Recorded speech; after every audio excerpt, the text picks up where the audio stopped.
Kasangkapan sila ng Diyos para sa atin. Magagalit sa iyo ang Diyos pag hindi ka marunong kumilala ng utang na loob sa magulang.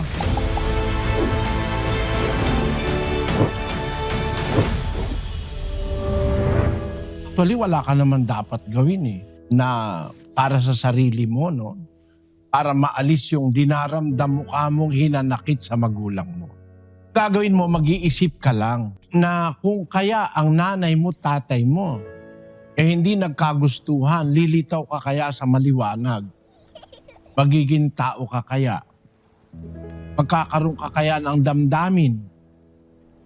Nakakaramdam ka kaya kundi dahil sa magulang mo? Dahil kinasangkapan ng Diyos yun. Pagka ang mag-asawa nagsiping para magbuntis ang babae, dalawang bagay ang nagsasama. Isang cell sa babae, isang cell sa lalaki.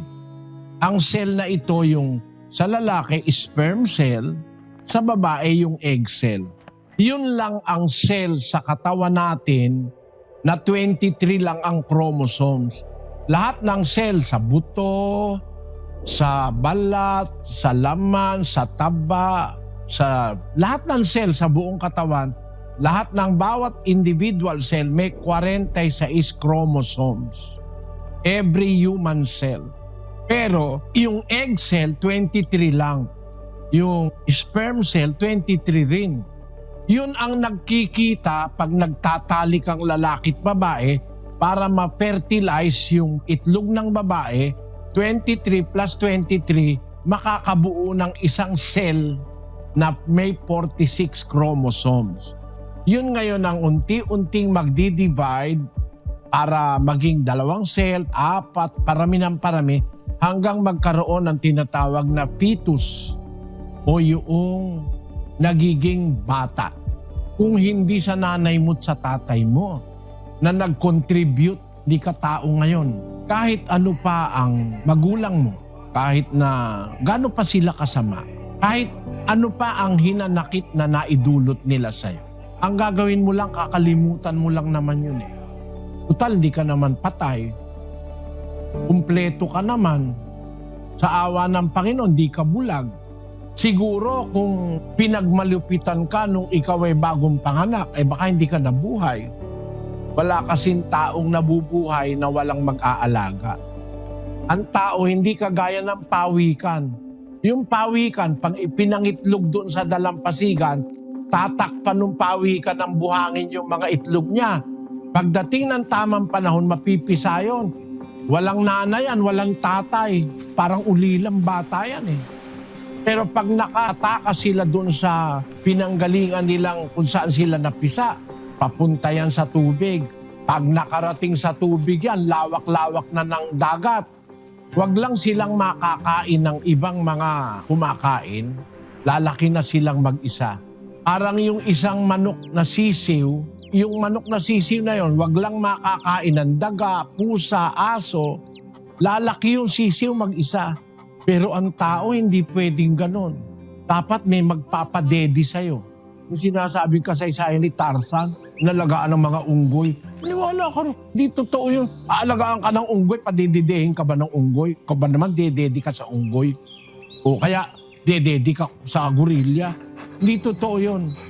Ang tao kaya lang lumalaki, nagiging 1 buwan, 1 taon, 10 taon, 20. Mayroong mga kamay na humawak sa kanya, kumarga sa kanya, nagpakain sa kanya.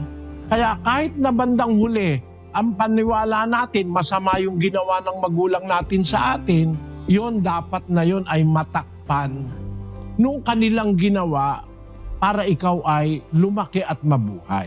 Kasangkapan sila ng Diyos para sa atin. Magagalit sa iyo ang Diyos pag hindi ka marunong kumilala ng utang na loob sa magulang.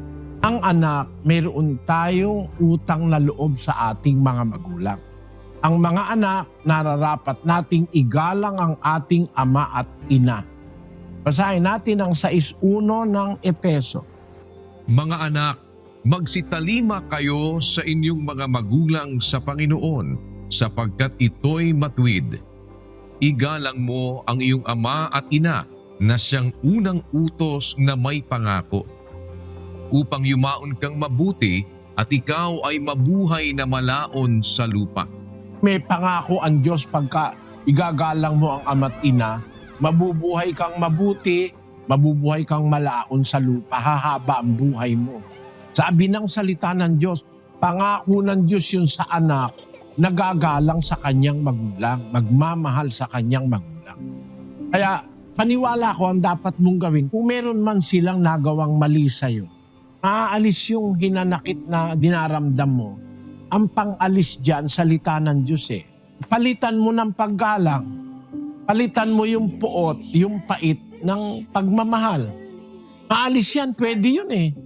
Napapalitan yan, nababago yung ating kaisipan kung alam natin ang salita ng Diyos. Kung minsan pati ang ating damdamin, napagbabago ng salita ng Diyos.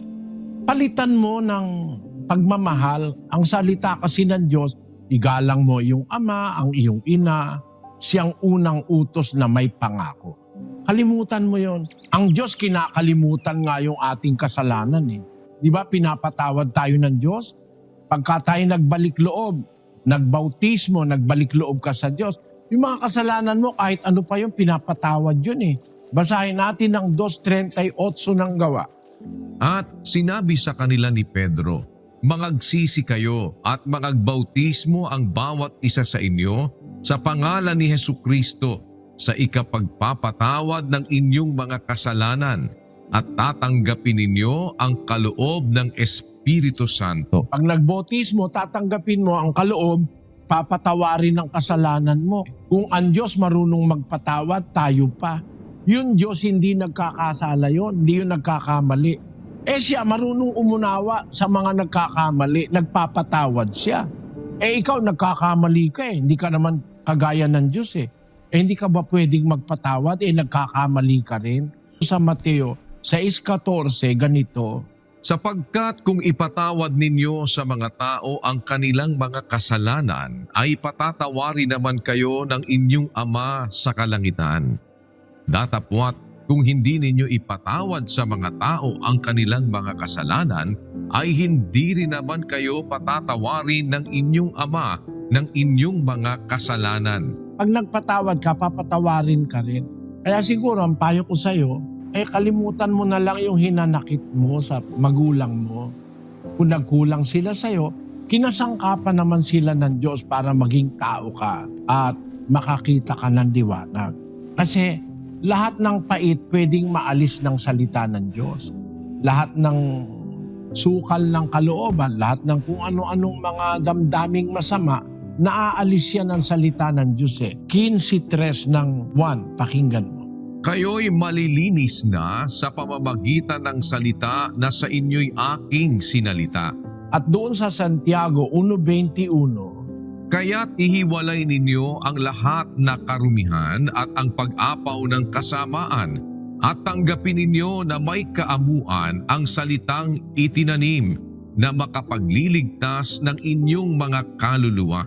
hiwalay natin yung karumihan, mga kasamaan, pag-iisip, mga damdaming masama. Tanggapin yung may kaamuan ang salitang itinanim. Yung salita na yun ang makapangyarihang makapagliligtas ng inyong mga kaluluwa, sabi ng banal na kasulatan.